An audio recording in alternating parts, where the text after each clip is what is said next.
Діни фанатизм адамның ақыл ойын шектейді, өз көзқарасын ғана дұрыс деп есептейтін қауіпті құбылыс. Фанатизмнің ең үлкен қаупі жеке тұлғаны өзгертеді, оны қоғамнан бөліп тастайды. Фанатиктер басқа көзқарасты мойындамайды, төзімсіздік танытады. Бұл қоғам ішінде алауыздық тудырады. Фанаттық дегеніміз бір тұлғаның немесе бір діни ағымның ғана көзіне сол ғана дұрыс көрінеді және басқаларын тек қана адасушылық деп есептейді. Сондықтан да бұл бір жақтама көзқарас болады дінге.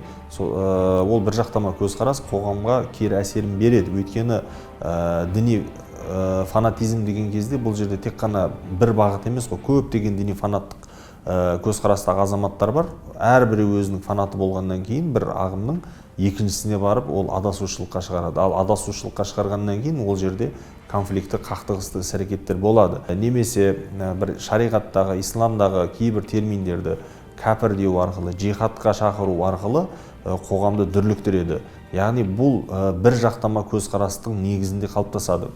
Яғни білімсіздік, немесе фанаттық, немесе догмалық көзқарас, яғни діни мәтіндерде келген дүниелерді тікелей қабылдау, яғни Құранда немесе хадисте келген дүниелерді өзінің түсінік деңгейінде қабылдау арқылы адамдарды адасушылыққа шығарады, қоғамды дұрыс емес деп есептейді. Содан барып ол экстремистік, террористік іс-әрекеттерге барады. Діни фанатизмнің құрбандары шынайы дін мен жалған насихатты ажырата алмайды. Тек жеке адамға емес, бүкіл қоғамға қауіп төндіреді. Ол тұрақтылық пен бейбіт өмірге зиянын тигізеді. Тек терең білім, дұрыс тәрбие және саналы көзқарас қана фанатизмнен қорғайды.